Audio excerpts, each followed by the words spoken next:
Pernah nggak sih kalian waktu jalan-jalan menggunakan kereta dengerin musik tapi terus agak terganggu karena ada suara-suara mesin dan juga suara lain di dalam kereta itu? Atau mungkin kalian lagi nonton TV di rumah dengan AC dan kipas angin, terus suara kipas angin dan mesin AC itu menyala. Nah, gue ada salah satu solusinya nih. Aoki EP-N5. Salah satu TWS Active Noise Cancelling di bawah 1 juta. Penasaran seperti apa videonya? Kita langsung masuk aja.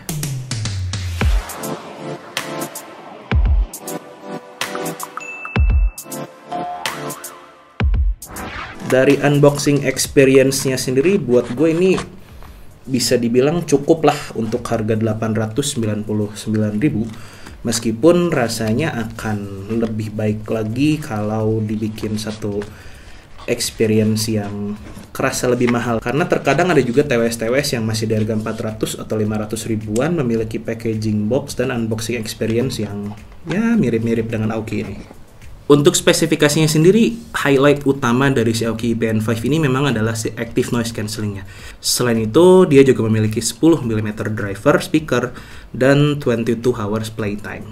First impression gue pribadi waktu ngelihat si Aoki EP-N5 ini, jujur gue kecewa, mengingat harganya masuk mid-range di harga 890-an, tapi material yang digunakan tuh hard plastik sih, cuma nggak sesolid TWS-TWS lain di harga segini, seperti Sabat atau mungkin bahkan Soundpitch True Engine 3 SE. Menurut gue mereka memiliki build quality yang lebih baik. Dari charging case-nya sendiri, ini mirip-mirip dengan Apple AirPods. Meskipun untuk dimensinya Aoki EP-N5 ini lebih lebar, lebih tebal, dan juga lebih tinggi dibandingkan charging case-nya si Apple AirPods. Selain itu, kalau AirPods Pro ini kan finishingnya dia glossy dan terlihat lebih classy dan elegan. Kalau si Aoki EP-N5 ini finishingnya dia black matte dan cenderung mudah tergores si bahannya tuh. Kalau kita buka charging case-nya, ini langsung akan menyala 4 lampu indikator yang menandakan jumlah baterai yang tersisa di dalam si charging case-nya ini. Bagian tutupnya juga ini cukup solid, meskipun ketika dibuka ini tidak terlalu kokoh pada bagian engsel-nya. Untuk charging case-nya sendiri ini sudah menggunakan USB Type-C, so it's a good thing. Dan untuk pengisian daya baterainya itu kurang lebih sekitar 2 jam full untuk 4 kali pengisian earbuds-nya. Sementara untuk earbuds-nya sendiri, ini kalau gue perhatikan dia mengadopsi model dari AirPods Pro ya, bagian kepalanya terutama. Hanya saja perbedaannya di Aoki EP-N5 ini terlihat terlalu polos, hanya ada satu LED indikator di bagian atas batangnya ini mendekati ke kepala dan satu lubang mikrofon di bagian bawah batangnya. Berbeda dengan model AirPods Pro yang ada speaker grill di bagian dalam kepalanya dan juga pinggir. Selain itu ada juga sensor untuk autoplay pause ketika dimasukkan atau dikeluarkan dari telinga. Plus untuk bagian batangnya juga ini di Aoki EP-N5 lebih panjang dibandingkan si AirPods Pro. Hal lain yang baik dari si earbuds-nya ini, dia sudah menggunakan IPX4, IPX5 gue lupa. Pokoknya intinya dia sudah cukup tahan kepada air. Jadi aman kalau digunakan untuk olahraga atau ketika hujan-hujanan. Untuk bobotnya sendiri per earbuds-nya ini hanya seberat 4,95 gram.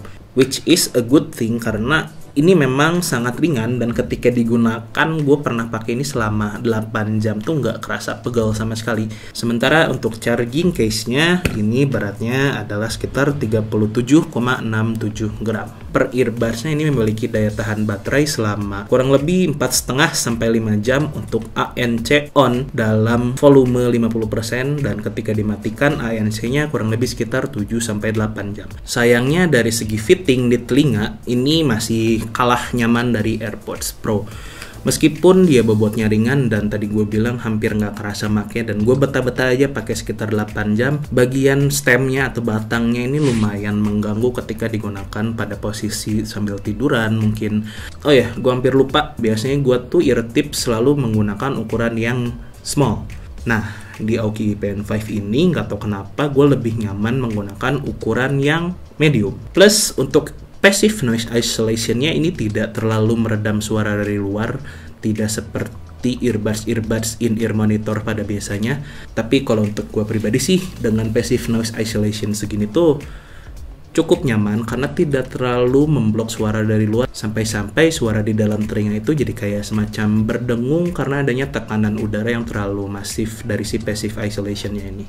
Sekarang kita langsung masuk aja deh ke performance dari si Aoki EPN5 ini. Kita cek dulu dari segi connectivity. Aoki EPN5 ini udah menggunakan Bluetooth 5.0. Cuma sayangnya audio codecnya setelah gua cek ini hanya mendukung SBC dan AAC. Namun meski demikian menurut gua konektivitas dari si Aoki ini cukup baik ya. Bahkan sangat baik dengan jarak sekitar 10 meter. Bahkan gua pernah coba cek di jarak 15 meter tanpa obstacle tentunya. Itu masih tidak putus-putus. Untuk pairingnya juga sangat gampang, kalian tinggal buka charging case-nya, keluarkan earbuds dari dalam charging case-nya, cari di menu Bluetooth kalian, klik pairing, udah deh beres. Cuma sayangnya, ini tuh masih menggunakan sistem master slave. Ini adalah masternya, ini adalah slave-nya. So, koneksi Bluetooth utama dari smartphone atau device lain itu terhubung pertamanya ke earbuds yang kanan. Baru dari yang kanan itu dihubungkan ke earbuds yang kiri. Mengingat Bluetooth 5.0-nya yang tadi gue bilang koneksinya stabil dan sangat baik, tapi dari segi latency dia cukup delay, bahkan di iPhone sekalipun. Untuk di YouTube ada delay yang nggak signifikan, tapi gue bisa merasakan ada delay di sana. Buat gaming, ya udah pasti lebih delay lagi. Kita langsung lihat aja videonya.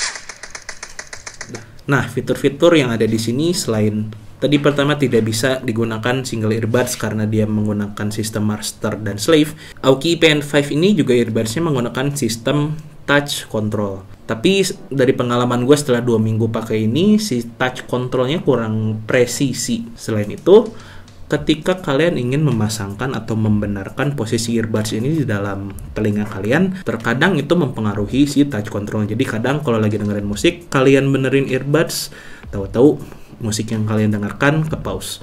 Untuk media kontrolnya sendiri, single tap untuk play dan pause, double tap di earbuds kanan untuk next song, double tap di earbuds kiri untuk preview song, triple tap untuk mengaktifkan voice assistant. Untuk mengaktifkan ANC-nya, kedua earbuds baik kanan maupun kiri, kalian tinggal long press selama sekitar 2 detik, nanti akan terdengar 1 kali beep, itu menandakan ANC-nya menyala, dan 2 kali beep untuk menandakan ANC-nya mati.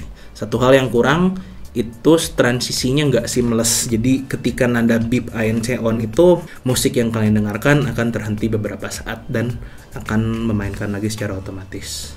Sekarang kita masuk ke bagian kualitas suaranya.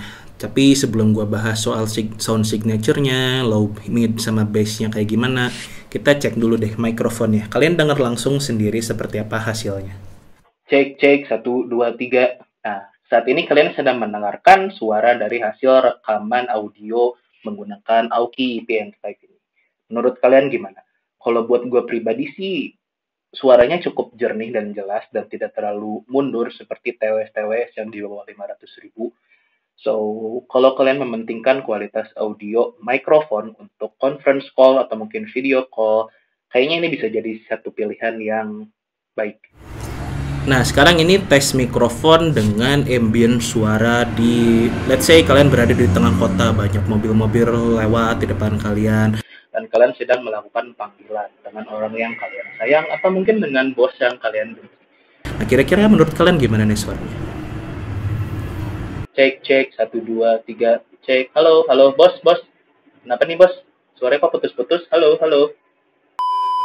Nah, itu tadi kurang lebih contoh call quality yang bisa kalian harapkan dengan menggunakan Aoki EPN5 ini. Sekarang gimana nih dari segi kualitas yang lainnya terkait suara? Untuk volume, ini surprisingly sangat besar. So, buat kalian yang seneng dengerin lagu kenceng-kenceng, ini salah satu pilihan yang paling baik. Karena gue biasanya mendengarkan musik itu di volume 50% kalau di TWS-TWS yang normal. Di Aoki PN5 ini gue hanya mendengarkan di volume 30%. Sisi baik yang lain dengan volume segitu tentunya akan menambah daya tahan dari si baterainya. Sayangnya dengan volume sebesar itu ada sound leak yang dihasilkan pada Aoki PN5 ini ketika kalian mendengarkan volume di atas 50%. Tapi lucunya volume yang dihasilkan pada setiap aplikasi itu yang gua rasakan kadang berbeda-beda. Somehow vokalnya agak kerasa lebih kecil di Netflix dibandingkan dengan di YouTube maupun music streaming lainnya. Kelebihan lain dari Aoki PN5 ini adalah si Active Noise Cancellation-nya, yang memang menjadi salah satu unique selling point dari si Aoki PN5 ini. Dan sekarang gue mengerti kenapa mereka mengedepankan ANC-nya untuk menjadi unique selling point si Aoki PN5 ini. Karena memang kualitasnya sebegitu baiknya. Kadang ada nih ANC-ANC yang murahan atau bahkan di harga 600 ribuan yang gue tahu, yang ketika ANC-nya dinyalakan justru akan mengubah kualitas dari audionya. Either bass-nya jadi lebih mendem atau vokalnya jadi terasa lebih mundur, detailnya kemudian jadi hilang. Dan hal itu tidak terjadi di Aoki PN5 ini. ANC-nya on, suara yang kalian dengarkan tetap sama. Tidak ada perubahan sedikit pun. Meskipun ini agak sedikit berbeda dengan AirPods Pro karena ketika ANC di AirPods Pro ini dinyalakan justru ada sedikit improvement. Kerasa lebih detail dan juga lebih enak dan juga bassnya lebih nendang. Mungkin itu karena Active Noise Cancellation pada AirPods Pro ini terasa lebih baik dibandingkan si Aoki PN5. Lebih baiknya dari segi mana nih? Kalau AirPods Pro dia memblok hampir seluruh frekuensi dari low, middle, dan juga high noise dari luar.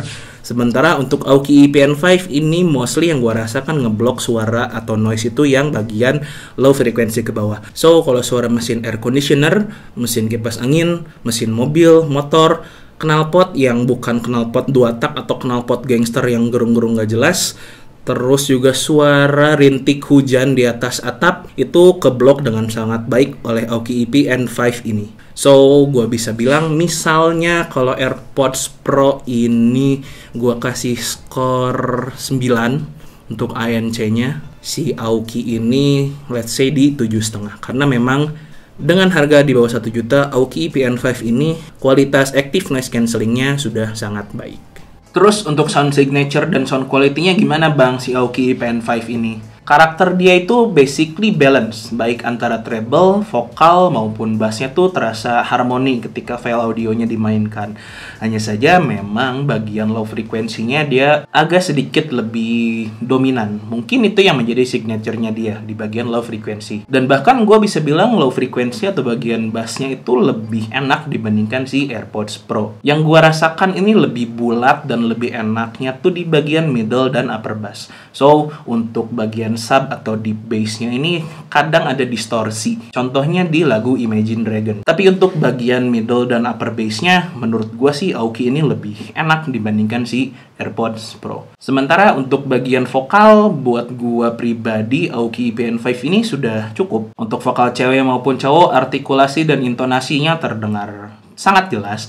Meskipun bisa dibilang kadang agak sedikit tertutup oleh bassnya ketika dimainkan di volume di atas 50%. Sayangnya di bagian treble terutama untuk higher treble-nya atau high frekuensinya tuh kadang agak sedikit pecah terutama ketika di instrumen hi-hat dan juga snare drum. Jadi yang gue rasakan sih untuk memainkan file music rock gitu ini kurang cocok. Tapi kalau untuk classic jazz ini masih sangat oke. Meskipun detail yang dihasilkan memang belum sejernih si AirPods Pro ataupun Soundpeace True Engine SE3. Sekarang kita ngomongin soal soundstage. Yang menurut gue soundstage dari Aoki PN5 ini tidak yang istimewa, tapi ya sesuai untuk harganya. Hanya saja dampaknya itu berpengaruh terhadap 3D sound imaging dari si suara yang dihasilkan. So, seringkali yang gue dengarkan, apalagi terutama di file-file audio atau film yang banyak instrumennya, dominannya tuh hanya stereo kanan dan kiri. Gue agak sulit untuk mengidentifikasi suara yang jauh karena soundstage-nya yang biasa aja itu tidak menghasilkan suara yang berlapis-lapis. Kesimpulannya, dengan harga 899.000 atau sekitar 1/4 kali lebih murah dibandingkan AirPods Pro, worth it nggak nih untuk dibeli? Menurut gue sih ini sangat worth it untuk kelasnya ya. Kalau kalian bukan seorang audiofil yang mementingkan tipe karakter suara yang detail dan jernih banget, gue masih sangat cocok. Apalagi kalau kalian sukanya justru lagu-lagu EDM atau elektronik yang sangat mengedepankan bass. Kemudian kira-kira ini lebih cocoknya buat siapa selain buat yang tadi gue sebutkan?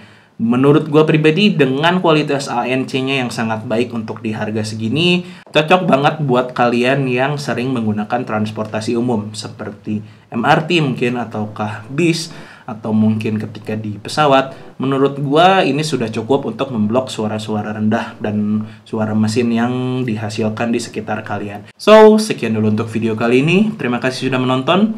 Gua Busem, and until next time, stay humble and positive.